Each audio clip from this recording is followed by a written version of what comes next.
देखें पिछली क्लास के अंदर हमने जो है टेस्टिंग का चैप्टर शुरू किया था। टेस्टिंग हम करते क्यों हैं, तो फाइंड आउट करने के लिए कि हमारे जो जो भी हमने कोड्स वगैरह किए हैं उसके अंदर कोई एरर है या नहीं। ठीक है, बहुत सारी टेस्टिंग स्ट्रेटजीज हमारे पास अवेलेबल हैं, उनमें से कुछ को हमने डिस्कस किया था और कुछ को आज डिस्कस करेंगे। ठीक है फिर हमने ये कॉन्सेप्ट देखा था वेरिफिकेशन का और वैलिडेशन का। वेरिफिकेशन वाले स्टेप के अंदर आप ये कर रहे होते हैं कि आप अपने कोड को चेक कर रहे होते हैं कि आपका कोड सही है या नहीं है, यानी कोड के अंदर कोई मिस्टेक है या नहीं है, कोड जिस मकसद के लिए किया गया है वो मकसद आपका पूरा हो रहा है या नहीं हो रहा। वैलिडेशन वाले स्टेप के अंदर आप ये चेक करते हैं कि जो काम आपने किया है वो कस्टमर की रिक्वायरमेंट के हिसाब से है या नहीं। ठीक है, वेरिफिकेशन में आप कोड को देख रहे होते हैं, इसमें रिक्वायरमेंट को नहीं देखते। और वैलिडेशन के अंदर आप रिक्वायरमेंट के हिसाब से अपने काम को चेक कर रहे होते हैं कि रिक्वायरमेंट की बेसिस के ऊपर ही काम है या ऐसा तो नहीं है कि रिक्वायरमेंट कुछ और कह रही है और जो आपने काम किया है वो कुछ और ही कर रहा है। तो यहाँ पर ये दोनों कॉन्सेप्ट आपको ध्यान में रखने। बहुत सारे राइटर्स इसको V करके रिप्रेजेंट करते हैं, वेरिफिकेशन एंड वैलिडेशन। फिर उसके बाद हमने 4 तरह की स्ट्रेटजीज देखी थी। एक हमारे पास थी यूनिट टेस्टिंग। ठीक है, यूनिट टेस्टिंग के अंदर आप क्या कर रहे होते हैं कि हर पूरे के पूरे प्रोग्राम के छोटे छोटे पीसेस करके उनको इंडिविजुअल चेक कर रहे होते हैं। यानी अगर आपके पास मल्टीपल कंपोनेंट्स हैं या मल्टीपल क्लासेस हैं या मल्टीपल फंक्शंस वगैरह हैं, तो आप हर फंक्शन को, हर क्लास को इंडिविजुअल चेक करेंगे कि जिस मकसद के लिए वो क्लास या जिस मकसद के लिए वो फंक्शन बनाया गया है वो अपना काम कर रहा है या नहीं कर रहा। तो यूनिट का मतलब, जैसे आपको पता है कि यूनिट का मतलब होता है एक। तो इंडिविजुअली यानी एक एक करके अगर आप अपने प्रोग्राम के पीसेस को चेक कर रहे हैं तो आप क्या कर रहे हैं, वहां पर यूनिट टेस्टिंग कर रहे हैं। ठीक है, फिर उसके बाद हमने देखा था इंटीग्रेशन टेस्टिंग। इंटीग्रेशन टेस्टिंग के अंदर बेसिकली आप ये कर रहे होते हैं कि आप अपने तमाम यूनिट्स को, यानी जो आपने यहाँ पर इंडिविजुअली चेक किया है, यहाँ पर आप उन सबको कंबाइन करके पूरे के पूरे सॉफ्टवेयर को चेक करते हैं कि आपका सॉफ्टवेयर सही काम कर रहा है या नहीं कर रहा है, यानी जो भी फंक्शनैलिटी इसमें इम्प्लीमेंट की गई है वो सही काम कर रही है या नहीं कर रही। अच्छा, अब फिर यहाँ पर क्वेश्चन ये आता है कि जब हम इनको यहाँ पर इंडिविजुअली चेक कर चुके हैं तो यहाँ हम इनको साथ क्यों चेक करें। तो मोस्टली ऐसा होता है कि जब आप दो या दो से ज्यादा कंपोनेंट्स को आपस में कंबाइन करते हैं ना, तो वहां पर फिर एरर आने के कुछ और चांसेस बढ़ जाते हैं। यानी वो हो सकता है कि सही तरीके से इंटीग्रेट नहीं हुए हों। इंटीग्रेट का मतलब होता है दो चीजों को मिलाना। ठीक है, तो हो सकता है वो आपस में इंटीग्रेट सही नहीं हो, इस वजह से आपके पास कुछ और तरह के एरर्स आना शुरू हो जाते हैं। तो इसीलिए यूनिट टेस्टिंग में आप तमाम कंपोनेंट्स को इंडिविजुअली टेस्ट करते हैं। यहाँ पर आप तमाम कंपोनेंट्स को आपस में मिलाकर पूरे सॉफ्टवेयर को चेक करते हैं कि ये सही काम कर रहा है नहीं कर रहा। फिर उसके बाद आपके पास आती है वैलिडेशन टेस्टिंग। वैलिडेशन टेस्टिंग के अंदर आप ये कर रहे होते हैं कि आप चेक करते हैं कि जो रिक्वायरमेंट्स आपको कस्टमर ने दी थी, यानी जो आपने रिक्वायरमेंट्स की मॉडलिंग की थी, जो भी आपने रिक्वायरमेंट्स गेट की थी, उन रिक्वायरमेंट की बेसिस के ऊपर आपका सिस्टम जो है वो काम कर रहा है या नहीं कर रहा। ठीक है, रिक्वायरमेंट की बेसिस के ऊपर। यहाँ पर ध्यान रखिएगा, यूनिट टेस्टिंग में और इंटीग्रेशन टेस्टिंग के अंदर आप कोड को चेक कर रहे होते हैं कि आपका कोड काम कर रहा है या नहीं कर रहा। इन दोनों के अंदर आप ओवरऑल चीजों को चेक कर रहे होते हैं कि जो रिक्वायरमेंट्स आपको दी गई थी उन रिक्वायरमेंट की बेसिस के ऊपर आपका काम हो रहा है या नहीं हो रहा। तो जैसे मैंने आपको बताया, ये दो कॉन्सेप्ट हैं, वेरिफिकेशन और वैलिडेशन। ये यहाँ पर इम्प्लीमेंट हो रहे हैं कि इन दोनों स्टेप्स में, यानी यूनिट टेस्टिंग और इंटीग्रेशन टेस्टिंग को आप वेरिफिकेशन वाला स्टेप कह सकते हैं। यहाँ पर आप अपने कोड को वेरीफाई कर रहे हैं। ठीक है, और यहाँ पर वैलिडेशन टेस्टिंग में और सिस्टम टेस्टिंग के अंदर आप इसको वैलिडेशन का पार्ट कह सकते हैं कि यहाँ पर आप चेक कर रहे हैं कि कस्टमर के रिक्वायरमेंट की बेसिस के ऊपर आपका काम हो रहा है या नहीं हो रहा।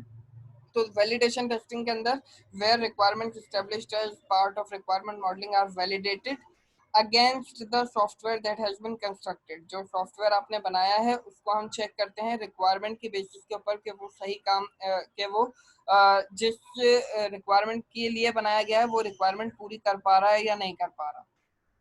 फाइनली फिर आप सिस्टम टेस्टिंग के अंदर कंप्लीट सिस्टम को टेस्ट करते हैं। ठीक है, यहाँ पर देखें दो कॉन्सेप्ट हैं, मैं आपको पहले भी बता चुका हूँ, सॉफ्टवेयर और सिस्टम। सॉफ्टवेयर जो है आपके सिस्टम का पार्ट है।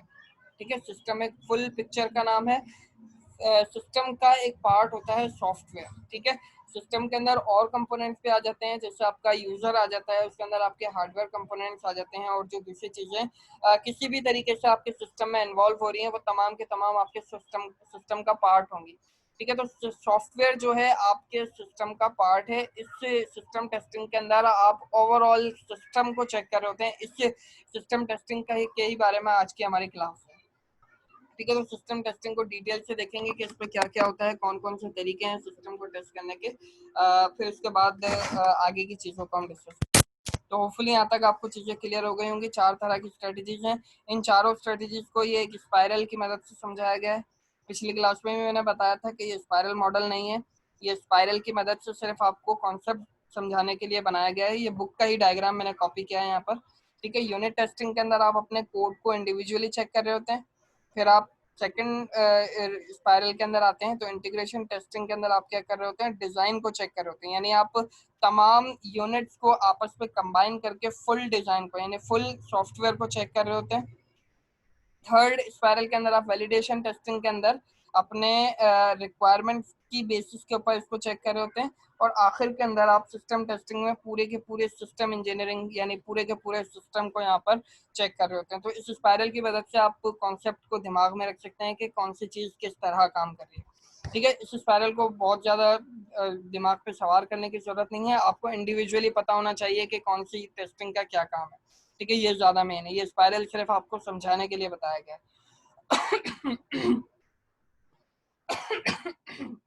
उसके बाद यूनिट टेस्टिंग के बारे में फिर यहाँ पर डिटेल्स लिखी हुई हैं। इंटीग्रेशन टेस्टिंग के बारे में फिर डिटेल्स लिखी हुई हैं। वैलिडेशन टेस्टिंग के बारे में फिर डिटेल्स लिखी हुई हैं। वैलिडेशन टेस्टिंग के अंदर दो कॉन्सेप्ट अब आपके पास हैं, एक है आपकी एक्सेप्टेंस टेस्टिंग और दूसरी हमने पढ़ी थी। ठीक है, फिर से मैं एक दफा रिकॉल करवा देता हूँ कि एक्सेप्टेंस टेस्टिंग के अंदर आप क्या कर रहे होते हैं। एक्सेप्टेंस टेस्टिंग, इसके नाम के अंदर इसकी पूरी की पूरी डेफिनेशन मौजूद है। ऐसी टेस्टिंग जो आपके सॉफ्टवेयर को एक्सेप्ट करवाने में मदद करे।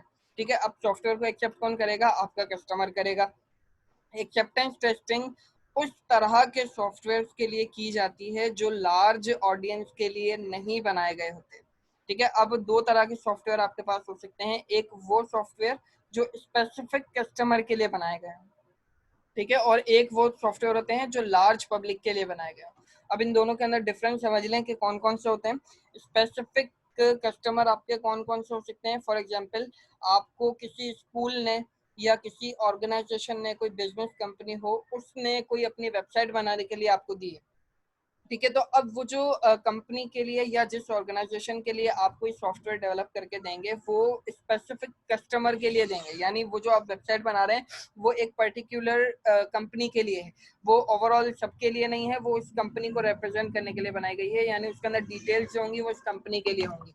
या अगर आप किसी स्कूल के लिए मैनेजमेंट सिस्टम बना रहे हैं तो वो सिर्फ उस स्कूल के बंदे ही इस्तेमाल उसको करेंगे। ठीक है, ऐसा नहीं होगा कि उस स्कूल को कोई और स्कूल वाले भी इस्तेमाल कर रहे हो, क्योंकि हर स्कूल की रिक्वायरमेंट दूसरे स्कूल की रिक्वायरमेंट से चेंज हो सकती हैं। इस तरह के जो सॉफ्टवेयर होते हैं ये स्पेसिफिक कस्टमर के लिए होते हैं। इसी तरह आपके पास लार्ज ऑडियंस वाले सॉफ्टवेयर वो होते हैं जिनको पब्लिकली कोई भी इस्तेमाल कर सकता है। जैसे आप कोई गेम डेवलप करते हैं, उसको प्ले स्टोर के ऊपर आप रख देते हैं, तो प्ले स्टोर से आप रिस्ट्रिक्शन नहीं लगा सकते, वहाँ पर हर कोई बंदा आकर आपके गेम को इंस्टॉल करके अपने पास यूज कर सकता है। तो इस तरह के जो सॉफ्टवेयर होते हैं, या आप कोई सोशल मीडिया प्लेटफॉर्म की यहाँ पर बात करें तो सोशल मीडिया प्लेटफॉर्म भी हर कोई बंदा इस्तेमाल कर सकता है। तो ये जो सॉफ्टवेयर होते हैं ये लार्ज ऑडियंस के लिए होते हैं। एक्सेप्टेंस टेस्टिंग जो है आपकी सिर्फ और सिर्फ उस तरह की सॉफ्टवेयर के लिए की जाती है जो स्पेसिफिक कस्टमर के लिए बनाए गए हैं। ठीक है, इसके अंदर अच्छा, अब ये क्यों के लार्ज ऑडियंस के लिए क्यों नहीं की जाती, इसके बारे में भी थोड़ा सा हम जब अल्फा बीटा टेस्टिंग के अंदर आएंगे तो फिर मैं आपको एक्सप्लेन करता हूँ। एक्सेप्टेंस टेस्टिंग आपकी स्पेसिफिक कस्टमर के लिए की जाती है। स्पेसिफिक कस्टमर टेस्टिंग करेगा किस तरह, customer treats the software and gives feedback, वो आपके सॉफ्टवेयर को इस्तेमाल करेगा और आपको फीडबैक देगा। अगर फीडबैक पॉजिटिव आपको मिलता है तो आपका सॉफ्टवेयर जो है वो एरर फ्री है, आपका सॉफ्टवेयर समझे आपने डिप्लॉय कर दिया है। और अगर आपको फीडबैक जो है नेगेटिव मिलता है तो वो जो आपको फिर मॉडिफिकेशन करने के लिए देगा, यानी आपको चेंजेस के करने के लिए देगा, उसके बाद आप चेंज करेंगे और अपने कस्टमर को दोबारा से वो सेंड कर देंगे। तो ये जो काम हो रहा है ये वो टेस्टिंग हो रही है, ये आपका कस्टमर टेस्टिंग कर रहा है, फिर वो आपको उसके बिहाफ पर वो फीडबैक दे रहा है, फीडबैक के बिहाफ पर आप इसके अंदर चेंजेस करेंगे। ठीक है, तो ये आपकी एक्सेप्टेंस टेस्टिंग का तरीका है कि ये किस तरह की जाती है। उसके बाद अल्फा बीटा टेस्टिंग आपके पास स्पेसिफिक कस्टमर के लिए नहीं की जाती, ये उस वक्त की जाती है जब आपका सॉफ्टवेयर जो है लार्ज ऑडियंस के लिए डेवलप किया गया हो, यानी एनोनिमस कस्टमर। अब यहाँ पर ये टर्म लिखी हुई है एनोनिमस कस्टमर, या आप कह सकते हैं एनोनिमस यूजर। अब एनोनिमस यूजर जब आपके पास होगा, यानी एनोनिमस का मतलब होता है ऐसा बंदा या ऐसा यूजर जिसके बारे में आपको नहीं पता। ठीक है, तो जैसे अभी मैंने आपको कहा कि आपने गेम डेवलप किया है, वो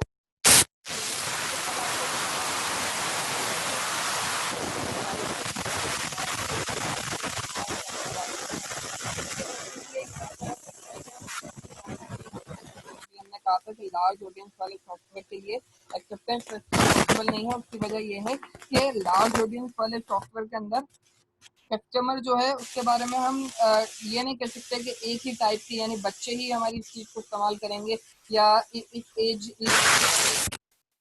करेंगे, ऐसा नहीं है। यहाँ पर फिर आपको कस्टमर के बारे में पता नहीं होता, एनोनिमस कस्टमर होते हैं इसमें।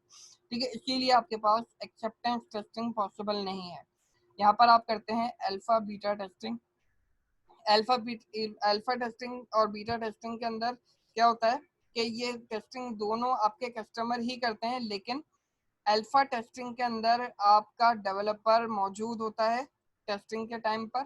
ठीक है, और बीटा टेस्टिंग के टाइम पर आपका कस्टमर मौजूद, आपका डेवलपर जो है जिसने सॉफ्टवेयर को डेवलप किया है वो मौजूद नहीं होता। ये इनका मेन डिफरेंस है।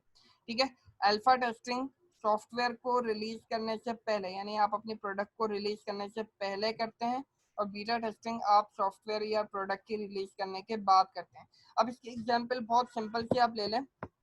देखें कि आपको आप समझे आप डेवलपर हैं। ठीक है, आपको एक बंदे ने कहा कि मेरे को एक गेम डेवलप करवाना है और उस गेम को हर बंदा इस्तेमाल करेगा, उसको हम प्ले स्टोर पर रखेंगे। ठीक है, ये मैं आपको एग्जांपल दे रहा हूँ ताकि आपको अल्फा बीटा का कॉन्सेप्ट क्लियर हो जाए। ठीक है, आप डेवलपर हैं, आपको एक बंदे ने गेम डेवलप करने के लिए कहा है और उसने कहा कि इसको हम लार्ज ऑडियंस के लिए डेवलप कर रहे हैं और इसको कोई भी बंदा इस्तेमाल कर सकता है। ठीक है, अब अल्फा टेस्टिंग की अगर हम बात करें तो क्या होगा, वो जो कस्टमर है जिस बंदे ने आपको डेवलप करने के लिए दिया है, वो और आप दोनों मिलकर उसको टेस्ट कर रहे हैं सॉफ्टवेयर को प्ले स्टोर पर रखने से पहले। ठीक है, तो ये वाली जो टेस्टिंग होगी ये अल्फा टेस्टिंग कहलाएगी कि सॉफ्टवेयर को रिलीज करने से पहले आप अपने कस्टमर के साथ उसको टेस्ट कर रहे हैं कि उसके अंदर किसी किस्म का एरर है या नहीं है। ठीक है, अल्फा टेस्टिंग जो है ये एक कंट्रोल्ड एनवायरनमेंट में की जाती है, यानी वहाँ पर डेवलपर मौजूद होता है। डेवलपर के जितना कंट्रोल डेवलपर के हाथ में होगा सॉफ्टवेयर का, उतना दुनिया के किसी और बंदे के हाथ में नहीं हो सकता। ठीक है, तो यहाँ पर इसीलिए ये पॉइंट है कि अल्फा टेस्टिंग कंट्रोल्ड एनवायरनमेंट में की जाती है, इसमें डेवलपर प्रेजेंट होता है, ये रिलीज ऑफ द प्रोडक्ट से पहले होती है। यहाँ पर अगर कोई एरर्स और फेलियर्स वगैरह आ भी जाते हैं टेस्टिंग के टाइम पर तो उनको रिकॉर्ड कर लिया जाता है ताकि उनको रिजॉल्व किया जा सके। ठीक है, अल्फा टेस्टिंग के अंदर यहाँ पर एक कॉन्सेप्ट है वाइट बॉक्स टेस्टिंग और black box testing. White box testing के अंदर वाइट बॉक्स टेस्टिंग का मतलब ये होता है कि आप इंटरनल स्ट्रक्चर्स को भी चेक कर रहे हैं, यानी आप कोडिंग लेवल की टेस्टिंग भी इसमें कर रहे हैं कि आपने कोड सही तरीके से किया है या नहीं किया। ब्लैक बॉक्स टेस्टिंग का मतलब होता है फंक्शनल टेस्टिंग, यानी आप अपने सिस्टम को चेक कर रहे हैं कि वो उसकी फंक्शनैलिटी ठीक तरीके से काम कर रही है या नहीं कर रही। तो इन दोनों को दिमाग में रखिएगा कि वाइट बॉक्स टेस्टिंग का मतलब होता है कि आप इंटरनल स्ट्रक्चर्स को चेक कर रहे हैं अपने सॉफ्टवेयर के अंदर, और ब्लैक बॉक्स टेस्टिंग का मतलब होता है कि आप फंक्शनल टेस्टिंग को कर रहे हैं। क्योंकि देखें यहाँ पर डेवलपर मौजूद है, इसीलिए हम यहाँ पर वाइट बॉक्स टेस्टिंग की बात कर रहे हैं कि डेवलपर जो है वाइट बॉक्स टेस्टिंग भी साथ के साथ करे, यानी वो इंटरनल स्ट्रक्चर्स को भी देखता जाए साथ साथ। बीटा टेस्टिंग सेकेंड हैंड पे अगर हम देखें, बीटा टेस्टिंग ये एक आपका कस्टमर करेगा, लेकिन इस वक्त आपका डेवलपर मौजूद नहीं है। बीटा टेस्टिंग के अंदर ये होता है कि आपने अपने गेम को प्ले स्टोर पर अपलोड कर दिया है, अब उसको कोई बंदा अगर इंस्टॉल करके रन कर रहा है, उसको अपने पास खेल रहा है, तो इसका मतलब ये है कि वो उस वक्त टेस्टिंग हो रही है उस प्रोडक्ट की। ठीक है, समझ में आ रही है। हालांकि उसको नहीं पता कि वो उसको टेस्ट कर रहा है, लेकिन समटाइम्स ऐसा होता है कि प्ले स्टोर के ऊपर कोई चीज़ हम यूज़ कर रहे होते हैं और वो एकदम से रुक जाती है या उसमें किसी किस्म का कोई मसला आ जाता है, यानी क्या हुआ कि उस प्रोडक्ट के अंदर कोई एरर आ गया। ठीक है, फिर हम क्या करते हैं, उन फेलियर्स को हम रिपोर्ट कर सकते हैं, यानी हम उसको रिपोर्ट कर सकते हैं कि इन पर्टिकुलर जगहों पर आपका ये मसला आ रहा है, इसको पहले आप रिजॉल्व करें। ठीक है, हम कमेंट्स के फॉर्म के अंदर उसको रिपोर्ट करें। तो बहुत सारे, जब आप प्रोडक्ट्स को अगर प्ले स्टोर पर देखें तो बहुत सारे कमेंट्स के अंदर इस तरह की चीज़ को आपको देखने को मिलेगी कि लोग वहाँ पे कमेंट कर रहे होते हैं कि आपके इस पर्टिकुलर एरिया में यहाँ पर ये मसला आ रहा है, उसको सॉल्व किया जाना चाहिए। ठीक है, तो ये जो है कस्टमर करता है कस्टमर की साइड पर। अब कस्टमर की साइड कोई भी हो सकती है, क्योंकि ये अनोनिमस कस्टमर है, ये थर्ड पर्सन की हम बात कर रहे हैं, ना ये डेवलपर है, ना ये वो बंदा है जो आपके सिस्टम को जिसने आपसे सिस्टम को बनवाया है। ठीक है, ये कोई थर्ड पर्सन है जो आपके सिस्टम को इंस्टॉल करके यूज कर रहा है। ठीक है, ये रियल टाइम के अंदर कंडक्ट की जाती है, ये डेवलपर के कंट्रोल में नहीं होती, क्योंकि थर्ड पर्सन की डिवाइस के अंदर है, इसलिए डेवलपर का कंट्रोल इस पर नहीं है। यहाँ पर डेवलपर प्रेजेंट नहीं होता, ये प्रोडक्ट को रिलीज करने के बाद की जाती है। अगर कोई फेलियर इसमें आ रहा है तो वो रिपोर्ट किया जाता है। ठीक है, और इसके अंदर ब्लैक बॉक्स टेस्टिंग होती है, यानी यहाँ पर फंक्शनल टेस्टिंग ही चेक की जा सकती है, वहाँ पर फिर इंटरनल स्ट्रक्चर या कोडिंग को चेक नहीं किया जा सकता। इसीलिए ब्लैक बॉक्स टेस्टिंग, ये ध्यान में रखिएगा, ये कॉन्सेप्ट इंतहाई इंपॉर्टेंट है कि ब्लैक बॉक्स टेस्टिंग और व्हाइट बॉक्स टेस्टिंग में फ़र्क क्या है। व्हाइट बॉक्स टेस्टिंग के अंदर आप इंटरनल स्ट्रक्चर्स की टेस्टिंग कर रहे होते हैं, यानी कोडिंग लेवल की टेस्टिंग हो रही होती है, और black box testing functional testing की हम बात कर रहे हैं, जिसके अंदर आप सिर्फ फ्रंट एंड की या फंक्शनल टेस्टिंग की यहाँ पर बात कर रहे हैं कि उसके काम सही तरीके से हो रहे हैं या नहीं हो रहे। ये इंतहाई इंपॉर्टेंट कॉन्सेप्ट है, ये बहुत सारे टेस्ट के अंदर या इंटरव्यूज के अंदर पूछा जाता है। ठीक है, तो यहाँ तक हमने बात की थी पिछले लेक्चर के अंदर। फिर आज हम सिस्टम टेस्टिंग की बात करेंगे। इसके अंदर भी फिर काफ़ी सारी चीज़ें हैं, रिकवरी टेस्टिंग होती है, security stress testing, performance testing, deployment testing, ये सब सिस्टम टेस्टिंग के टाइप्स हैं। तो पहले तो मुझे ये बताएं कि यहाँ तक सारी चीज़ें अगर आपको क्लियर हैं तो ही हम आगे मूव करेंगे। सिस्टम टेस्टिंग आपको तब समझ में आएगी जब आपको पिछली टेस्टिंग क्लियर होंगी। यहाँ तक सारी बातें क्लियर हैं तो हम आगे चलते हैं, वरना फिर अगर कोई यस सर, चीज़ क्लियर है। है। सबको क्लियर है या फंसी को क्लियर है? सिर्फ हैंड रेज करें जिनको क्लियर है।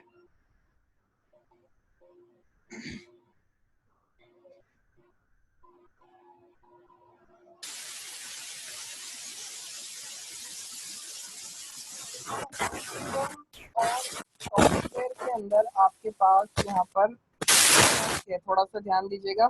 Software is only one element of a larger computer based system. ठीक है, ये ध्यान में रखिएगा, software is only one element of large system.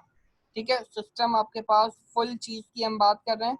Software is incorporated with other system elements. अब दूसरे सिस्टम एलिमेंट्स आपके पास क्या क्या हो सकते हैं? हार्डवेयर हो गया, पीपल या इंफॉर्मेशन वगैरह, and a series of system integration and validation tests are conducted। मतलब के बताने का मकसद सिर्फ ये है कि सॉफ्टवेयर जो है आपके सिस्टम का एक पार्ट है। ठीक है, और सिस्टम जो है आपकी फुल चीज की बात कर रहे हैं, जिसके अंदर आपके हार्डवेयर भी इंक्लूडेड हो जाते हैं, पीपल भी आ जाते हैं, इसके अंदर आपका सॉफ्टवेयर भी आ जाता है, किसी किस्म की इंफॉर्मेशन अगर इसमें इन्वॉल्व है तो वो भी इसके अंदर आ जाती है। यानी सिस्टम आपके सॉफ्टवेयर के साथ जो भी चीजें इंटरेक्ट करेंगी वो तमाम की तमाम चीजें आपके सिस्टम का पार्ट होंगी। ठीक है, अब ये तो हो गई बहुत बेसिक सी डेफिनेशन।